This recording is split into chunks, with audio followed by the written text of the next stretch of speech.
하나님께서 우리에게 주시는 말씀은 신약 성경에 있는 말씀입니다. 신약 성경 데살로니가전서 2장 13절 말씀입니다. 데살로니가전서 2장 13절, 제 성경으로는 신약 성경 330페이지에 있는 말씀입니다. 다 같이 데살로니가전서 2장 13 함께 봉독하겠습니다. 시작. 이러므로 우리가 하나님께 끊임없이 감사함은 너희가 우리들에게 들은 바 하나님의 말씀을 받을 때에 사람의 말로 받지 아니하고 하나님의 말씀으로 받음이니 진실로 그러하도다. 이 말씀이 또한 너희 믿는 자 가운데서 역사하느니라. 아멘. 아멘. 전에 억울하게 감옥 생활을 하셨던 분이 계십니다. 정치적인 일에 휘말려서 그만 한 6개월 동안을 억울하게 감옥 생활을 하셨습니다. 그 긴 세월 동안 얼마나 답답하고 힘들었는지 극단적인 선택까지 여러 번 생각을 했지만 어떻게 잘 참고 견디다가 출소했습니다. 감옥에 있을 때 옥중 선교를 했던 제 친구 목사님이 감옥에서 나온 뒤에 그분 집에도 또 찾아가서 만났답니다. 집에까지 찾아온 제 친구 목사님을 보더니 이분이 펑펑 울더랍니다. 어린아이같이 한참을 울더니 마지막에는 눈물을 닦으면서 이렇게 말을 합니다. 목사님, 내가 감옥에 간 것이 절대 우연이 아닙니다.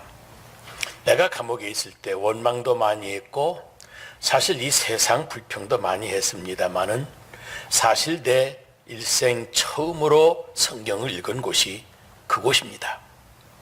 내가 교회 집사라고 하지만 사실 성경을 한 번도 제대로 읽어본 일이 없었습니다. 그런데 감옥에서 성경 말씀 제대로 읽었고요. 식사 때만 기도를 했지 사실 기도도 제대로 해보지를 못했는데 감옥에서 내가 밤을 새워 기도도 해보았습니다. 그리고 목사님, 감옥에서 성경 읽고 기도 생활하다가 이 성경 말씀을 통해서 나에게 주시는 하나님의 말씀을 내가 들었습니다. 6개월 동안 억울하게 감옥 생활을 했지만 거기서 하나님의 말씀을 들었으니 저는 감사합니다. 그렇게 고백하더랍니다. 여러분, 세상에 불행한 사람들이 많이 있지만 저는 가장 불행한 사람은 듣지를 못하는 사람이라고 생각합니다. 양심의 소리를 듣지 못합니다. 친구의 사랑의 충고도 듣지를 않습니다. 특별히 하나님의 말씀이 들리지를 않습니다. 그러니 아무 소리도 들리지 않습니다. 그래서 남는 것은 고집밖에 없습니다. 여러분, 이보다 불행한 일이 없습니다. 보세요. 하나님이 긍휼하심이 있고 하나님의 자비하심과 오래 참으심이 있지만 그래도 내가 계속해서 하나님의 말씀을 거역하고 하나님의 뜻을 거역하고 또 거역하면 어느 순간에 더 이상은 그 말씀이 나에게 들리지 않는 순간이 다가옵니다. 그래서 성경은 이것을 듣지 못하게 했다라고 말을 합니다. 말하자면 마음이 강팍해지도록 그냥 방치해 두는 것, 그것이 하나님의 심판의 방법이라는 겁니다. 이러한 불행을 신학적으로 말하면 하나님의 현재적 심판이라고 말을 합니다. 여러분, 우리가 늘 대화를 하고 말을 하고 살지만 사실 상대방의 말을 다 듣지 못하는 경우가 많이 있습니다. 여러 가지를 한 번에 함께 말했는데도 그 중에 내가 관심이 있는 한두 가지만 듣고 기억하는 경우가 많습니다. 그래서 나머지는 들은 기억도 나지 않고 그냥 그대로 잊어버리고 마는 겁니다. 성격이 급하기도 하고 해서 또 내 생각이 짧기도 하고 그래서 내가 듣고 싶은 말, 내가 필요했던 말만 선택해서 거기에만 집중해서 듣고 있다가 다른 말들은 다 놓쳐버리고 마는 겁니다. 그래서 대화를 한다고 했지만 진정성이 있는 소통에는 실패하고 자기는 말 다 했다고 그러지만 그런 말 안 들었다고 서로 우기면서 인간관계에 상처를 입히고 심한 갈등을 겪게 되는 경우가 많습니다. 여러분, 예수님 당시에도 바리새인들, 서기관들, 제사장 같은 종교 전문가들이 있었습니다.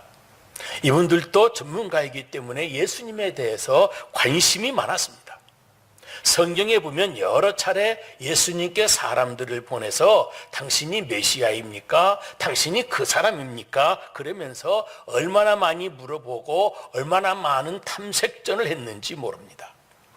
그런데 그들은 그렇게 많은 이적과 기사를 보면서도 또 가서 물어보고 또 물어보면서도 예수님의 대답을 들었으면서도 사실은 예수님의 말씀을 알아차리지를 못하고 전혀 회개하지 못하고 끝내 예수님을 십자가에 못 박아버리는 사람이 되고 맙니다.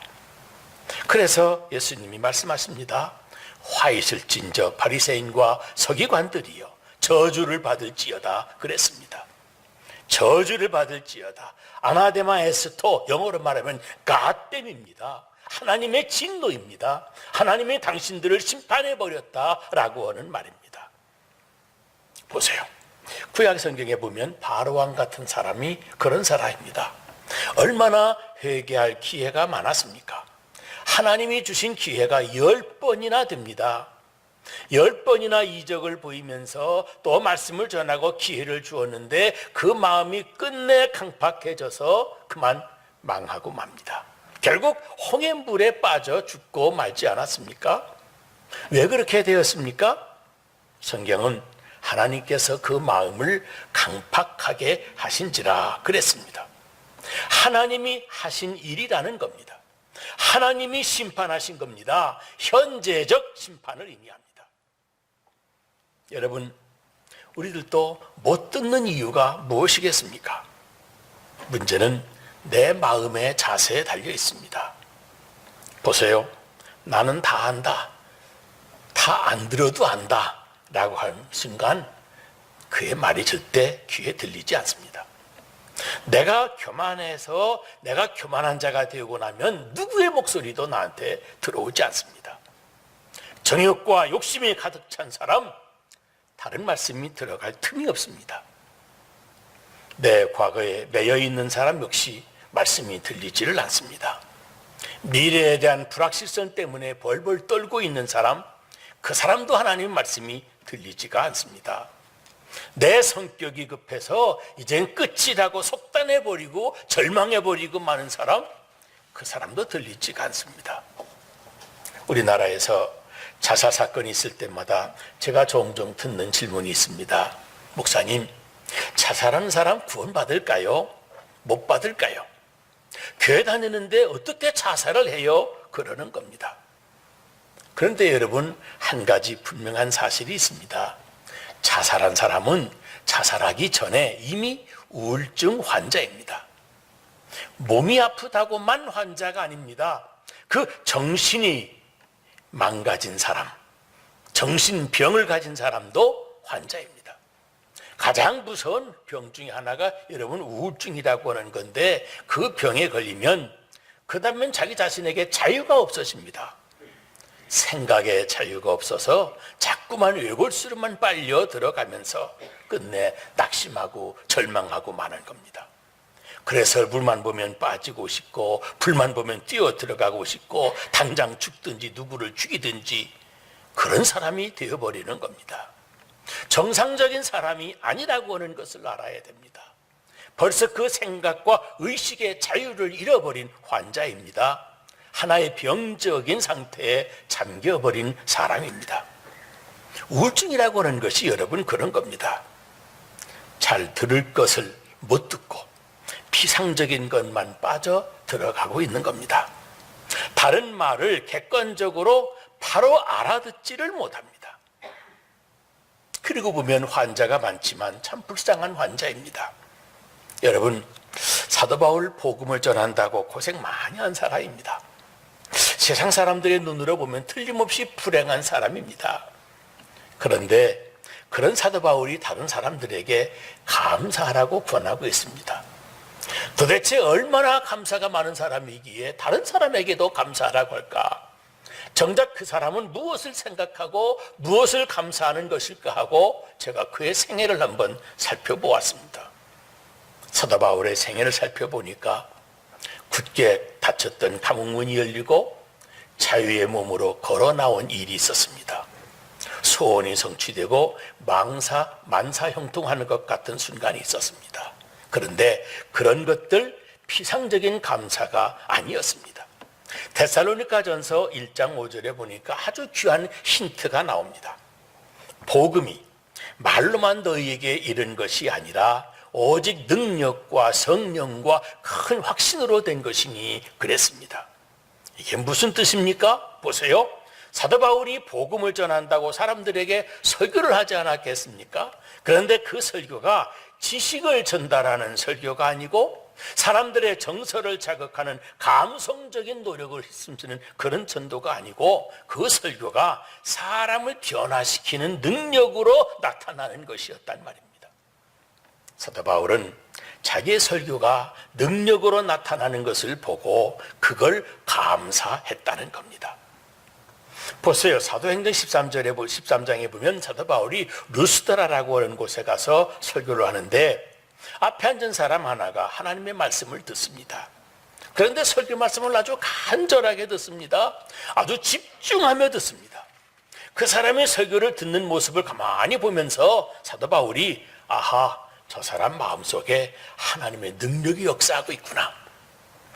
하나님의 구원의 은사가 나타나고 있구나 하고 깨닫습니다.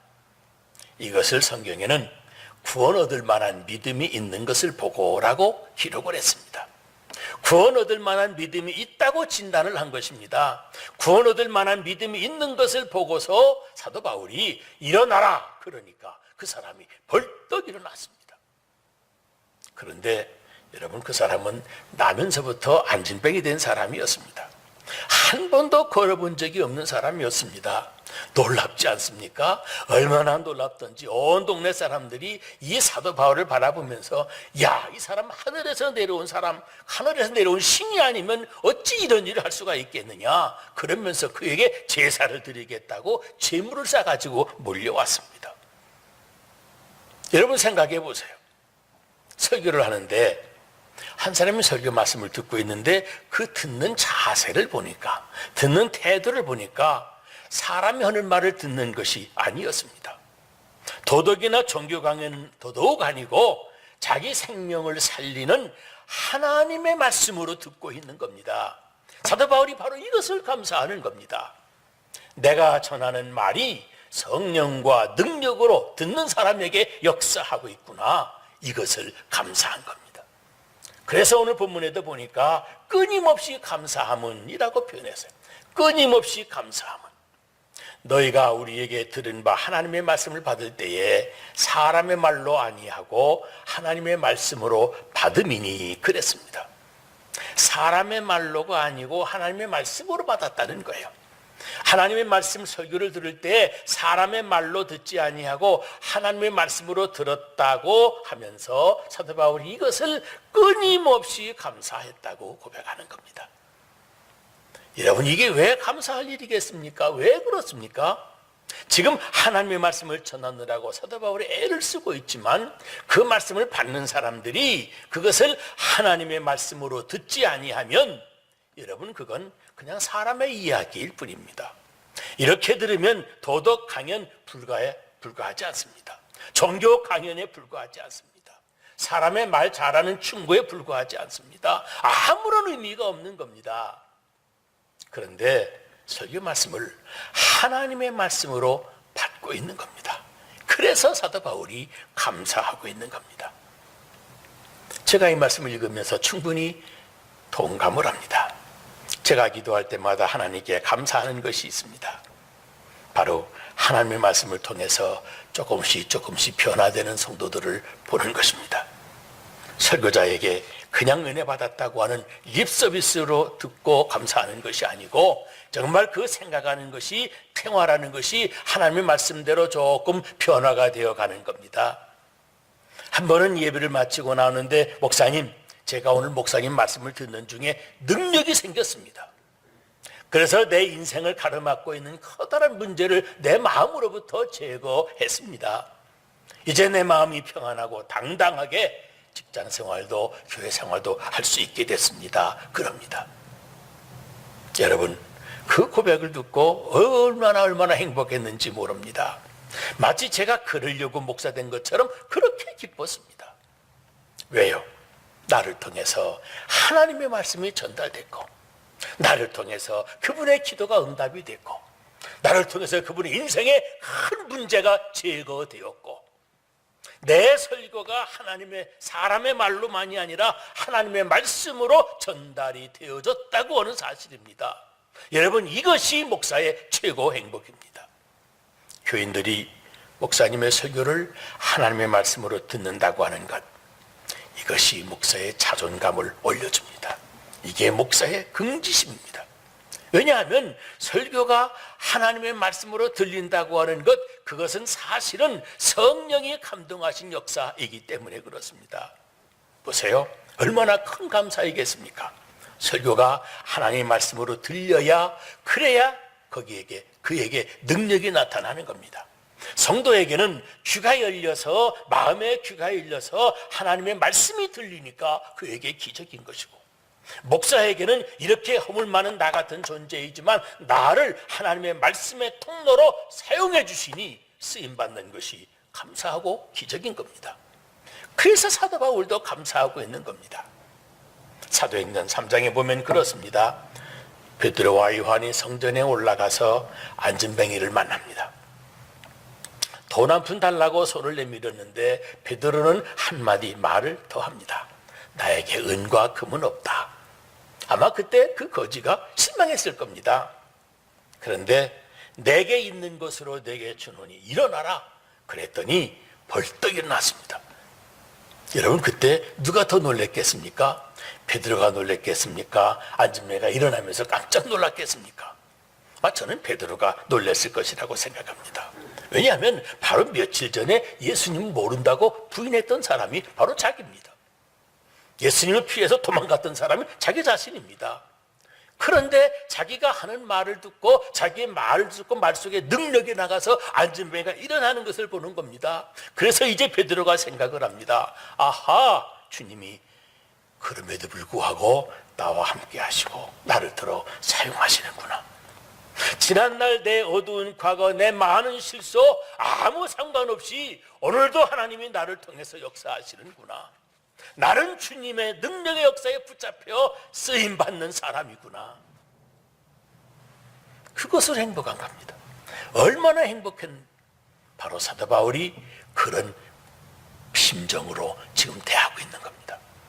인간의 말로 받지 아니하고 하나님의 말씀으로 받는 것, 그것을 끊임없이 감사하고 있습니다. 그런데 여기 한 가지 중요한 사실이 나옵니다. 이 말씀을 하나님의 말씀으로 받는 그 사람이 과연 선택된 사람이라고 하는 사실입니다. 여기 1장 4절에 보니까 그랬습니다. 하나님이 너희를 선택함을 내가 아노라. 하나님이 너희를 선택함을 아노라 그랬습니다. 말하자면 하나님의 말씀으로 받는 걸 보니까, 아하, 너희는 하나님의 사람이구나. 선택받은 사람이기 때문에 설교를 사람의 말이 아니고 하나님의 말씀으로 듣는다고 하는 사실을 선언하는 겁니다.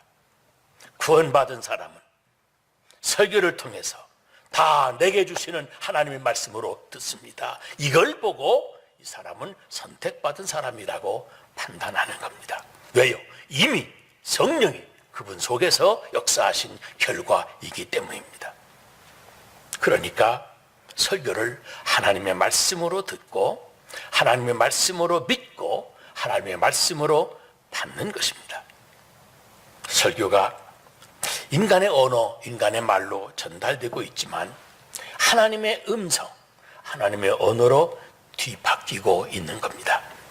말씀이 능력으로 듣는 사람에게 나타나는 관계, 그래서 목사와 성도가 설교 중에 하나님을 함께 만나는 관계, 이것을 신학적인 용어로 카리스마적인 관계라고 말을 합니다. 사도 바울은 지금 생각을 해보니까 참으로 이 사실이 감사한 겁니다. 하나님이 허물 많은 자기를 그렇게 모든 허물을 덮어주시면서까지 설교자로 자기를 쓰시고, 또 성도들은 사도 바울을 자기들에게 보내신 하나님의 종으로 여기게 해주시고, 또 그런 자기를 통해서 하나님의 말씀을 듣게 해주셨다고 하는 사실, 그 사실도 사도 바울이 그렇게 감사한 사실로 받아들이고 있는 겁니다. 여러분, 감사 중에 감사, 하나님의 말씀이 나에게 생생 들리고 있다고 하는 것, 이것이 참 감사의 이유인 겁니다. 비록 억울하게 두 명을 쓰고 고생을 했다 하더라도, 내가 손해를 보고 피해를 입었다 하지라도 하나님의 말씀을 들었습니다. 연약한 몸의 병도 들었지만 주의 음성을 들었습니다.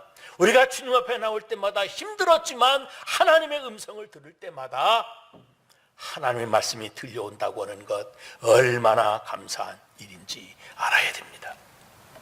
여러분, 이것이 우리 하나님이 우리에게 받고 싶어 하시는 감사, 바로 그것입니다.